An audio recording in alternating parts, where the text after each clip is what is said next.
नमस्कार, मैं are Kumar ITI instructor. आप देख रहे हैं ज्ञान हिंद 24। इजराइल जॉब जो यूपी एंड बिहार में 50,000 की वैकेंसी आने वाली है, तो उसमें ज़रूरी डॉक्यूमेंट जो 2025 में लगेंगे। इससे पहले जो वैकेंसी आई थी, बहुत लोग सही से डॉक्यूमेंट नहीं बनवा पाए थे, जिससे वो लोग वंचित रह गए थे और बहुत लोगों के पास कॉल नहीं आया था, न ही उन लोगों का लिस्ट में नाम आया था।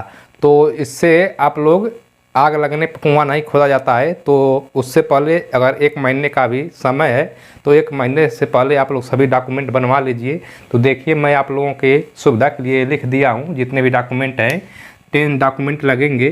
तो पहले जो डॉक्यूमेंट है वो हाई स्कूल का मार्कशीट और सर्टिफिकेट लगेगा। अगर ये चीज़ नहीं, अगर हाई स्कूल नहीं किए हैं तो 8 पास का मार्कशीट आप लोग बनवा लीजिएगा। पिछले वैकेंसी में तो 8 पास वाले भी गए थे। तो अगर हाई स्कूल अगर आप नहीं किए हैं तो 8 पास का मार्कशीट बनवा लीजिएगा। और 3rd है आप लोगों का आधार कार्ड, 4 है पैन कार्ड और 5वां है वोटर ID कार्ड।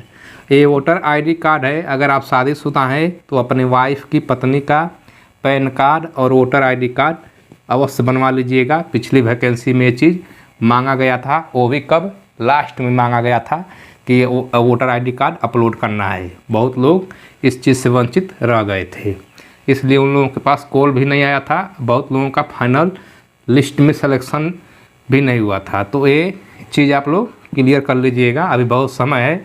सही से अपना पैन कार्ड और वोटर ID कार्ड बनवा लीजिएगा। जैसे आधार कार्ड में नाम हो, उसी तरह वोटर ID कार्ड में और पैन कार्ड में रहना चाहिए। और 6 है experience certificate, minimum 3 years. 3 years का आप लोगों के पास एक सर्टिफिकेट चाहिए। जिस ट्रेड से आप जाना चाहते हैं, उस ट्रेड से किसी भी कंपनी से जहां पर आप काम किए हैं, वहां से एक्सपीरियंस सर्टिफिकेट आप लोग बनवा लीजिएगा। कम से कम 3 वर्ष का एक्सपीरियंस रहना चाहिए। 3 वर्ष से अधिक भी हो सकता है, लेकिन 3 वर्ष से कम नहीं रहना चाहिए। पिछली वैकेंसी में 3 ईयर्स मांगा गया था, तो बेहतर रहेगा कि 3 वर्ष से अधिक आप लोग बनवा लीजिएगा, 4 साल 5 साल का। और ये 7 नंबर का आप लोगों का है पासपोर्ट 3 ईयर वैलिडिटी के साथ।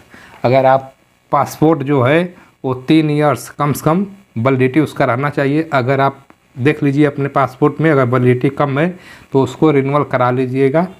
ये पासपोर्ट आप लोग देख लीजिएगा, 3 वर्ष कम से कम वैलिडिटी रहना चाहिए। और 8वां है RPL training certificate with trade. और जो आप लोग RPL ट्रेनिंग किए हैं, जो पिछले वैकेंसी में बहुत लोग RPL ट्रेनिंग किए हैं, सर्टिफिकेट पाए हैं, तो उन लोगों को बहुत लाभ मिलेगा इस वैकेंसी में। तो जितने भी लोग अगर RPL ट्रेनिंग किए हैं, अगर वो सर्टिफिकेट उन लोगों के पास है, तो अपने ट्रेड का ये डाउनलोड कर लीजिएगा, एग्ज़ाम दिए होंगे तब। और 9 है निवास प्रमाण पत्र, यानी डोमिसाइल सर्टिफिकेट आप लोगों के पास होना चाहिए।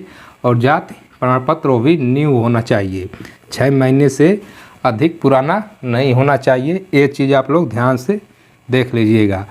तो इसमें से कुछ ऐसे चीज़ें हैं जिस पर आप लोग ध्यान दीजिएगा। जैसे मान लीजिए अगर आधार कार्ड बनवा रहे हैं और पैन कार्ड है और वोटर ID कार्ड है और वाइफ का पैन कार्ड है, तो सभी डॉक्यूमेंट में नेम और फादर नेम या हस्बैंड नेम एक जैसा होना चाहिए। ये नहीं कि आधार कार्ड में कुछ और है, वोटर ID कार्ड में कुछ और है और पासपोर्ट में कुछ और है। तो इस तरह से आप लोग को दिक्कत हो जाएगा। जो भी बनवाइएगा एक्सपीरियंस सर्टिफिकेट सेम, हर जगह सेम नेम होना चाहिए। ये आप लोग ध्यान दीजिएगा।